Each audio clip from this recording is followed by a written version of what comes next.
ನಮ್ಮಲ್ಲಿರುವಂತಹ ವಿದ್ಯೆಯನ್ನು, ಜ್ಞಾನವನ್ನು ಎಷ್ಟು ಹಂಚ್ತೀವೋ ಅದು ಹೆಚ್ಚಾಗ್ತಾನೆ ಹೋಗುತ್ತೆ. ಕೆಲವು ಜನ ಇರ್ತಾರೆ, ಅವರಿಗೆ ಒಂದು ಚಿಕ್ಕ ವಿಷಯವನ್ನು ಇನ್ನೊಬ್ಬರಿಗೆ ಹೇಳ್ಕೊಡೋದು ಕೂಡ ಬಹಳ ಕಷ್ಟ ಆಗ್ತದೆ.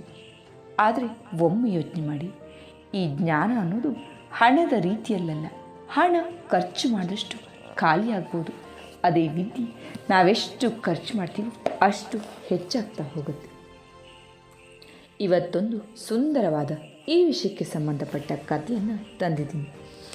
ತಮಿಳುನಾಡಿನ ಶ್ರೀ ಪೆರಂಬದೂರಿನಲ್ಲಿ 2017 ಏಪ್ರಿಲ್ ತಿಂಗಳಿನಲ್ಲಿ ಶ್ರೀ ಕೇಶವ ಸೋಮಯಾಜಿ ಹಾಗೂ ಕಾಂತಿಮತಿ ಅಮ್ಮಾಳ್ರವರ ಮಗನಾಗಿ ಶ್ರೀ ರಾಮಾನುಜಾಚಾರ್ಯರ ಜನ್ಮವಾಯಿತು.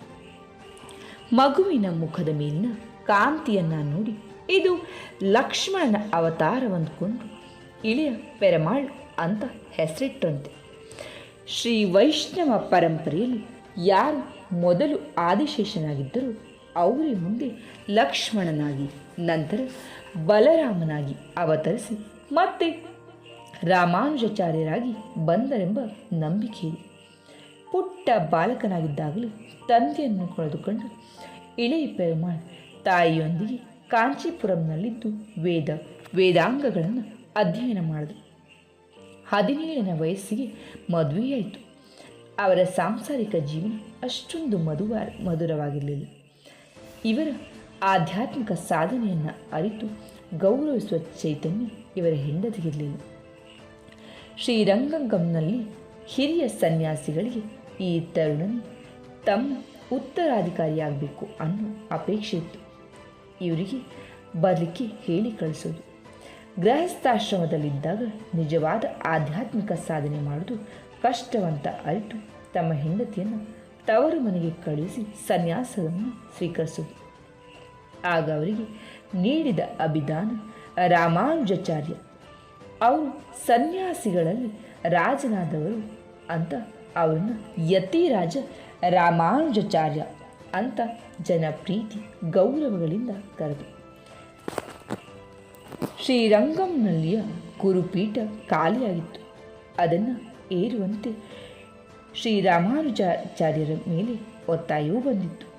ಆಗ ಅವರು 3 ಮಹಾಮಂತ್ರಗಳ ಸರಿಯಾದ ಪಾಠ ತಮಗಾಗದೆ ಆ ದೊಡ್ಡ ಸ್ಥಾನ ವಹಿಸಿಕೊಳ್ಳುವುದು ಸರಿಯಲ್ಲ ಅಂತ ತಿಳಿದು ಮಂತ್ರ ದೀಕ್ಷೆಯನ್ನು ನೀಡಲಿಕ್ಕೆ ಗುರುವೊಬ್ಬರನ್ನು ಕೇಳಿಕೊಂಡರು.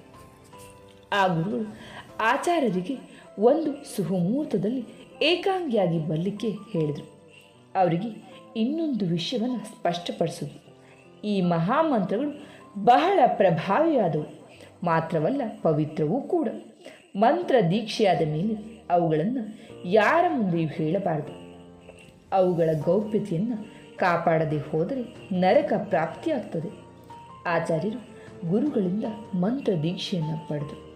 ಇದಾದ ನಂತರ ತಕ್ಷಣ ಆಚಾರ್ಯರು ಸರಸರಣೆ ದೇವಾಲಯದ ಕಟ್ಟಡವನ್ನೇರಿ ನಿಂತರು.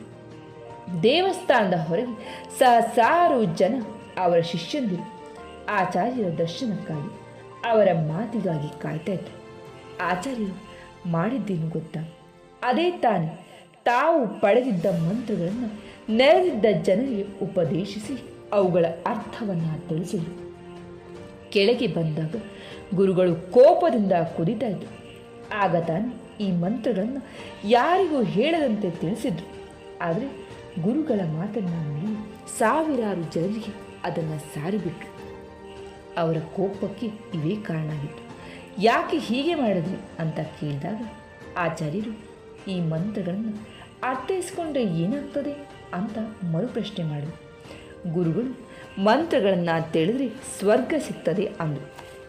ಮಂತ್ರಗಳ ಗೌಪ್ಯತೆಯನ್ನು ಮುರಿದ್ರೆ ಪರಿಣಾಮವೇನು ಅಂತ ಕೇಳಿದ್ರು. ಆಚಾರ್ಯರು ಇನ್ನೇನಾಗ್ತದೆ, ನರಕ ಕಟ್ಟಿಟ್ಟದ್ದು ಅಂತ ಹೇಳಿದರು ಗುರುಗಳು. ಆಗ ಆಚಾರ್ಯರು ಮಂತ್ರಗಳನ್ನು ಹಾಗೂ ಅರ್ಥವನ್ನು ತಿಳಿದ ನನ್ನ ಸಾವಿರಾರು ಜನ ಬಂಧುಗಳು ಸ್ವರ್ಗಕ್ಕೆ ಹೋಗುವುದಾದರೆ ನಾನು ನರಕಕ್ಕೆ ಹೋಗಲು ಸಿದ್ಧನಿದ್ದೇನೆ ಅಂದರು. ಗುರುಗಳು ಅವಕ್ಕಾದರು. ಇವರ ಶಿಷ್ಯ ಪ್ರೇಮವನ್ನು ಕಂಡು ಕರಗಿ ಹೋದರು. ರಾಮಾನುಜಾಚಾರ್ಯರನ್ನು ಅಪ್ಪಿಕೊಂಡು, ನೀನು ನನ್ನ ಶಿಷ್ಯನಲ್ಲ, ನನಗೆ ಗುರು ನೀನು, ನನಗೆ ದೇವರಾದೆ ಅಂತ ಕಣ್ಣೀರು ಸುರಿಸಿದ್ರು. ಆತ್ಮೀಯರೇ, ಎಷ್ಟು ಸುಂದರವಾದ ಕತೆ ನೋಡಿ. ಸಮಾಜದ ಒಳಿತಿಗಾಗಿ ಸದಾ ಚಿಂತಿಸಿದ, ಸರ್ವರಿಗೂ ಭೇದ ಭಾವವಿಲ್ಲದೆ ಜ್ಞಾನವನ್ನು ಹಂಚಿದ ಇಂತಹ ಗುರುವರ್ಗ ಇಂದು ಹಿಂದಿಗಿಂತ ಹೆಚ್ಚಾಗಿ ಸಿಕ್ಕಿದ್ರೆ ಎಷ್ಟು ಚೆಂದ ಅಲ್ವಾ. ಕತೆ ಇಷ್ಟ ಆಯಿತು, ಅರ್ಥ ಕೂಡ ಆಯಿತು ಅಂತ ಭಾವಿಸ್ತೀನಿ. ಕೇಳಿದ್ದಕ್ಕೆ ಧನ್ಯವಾದ.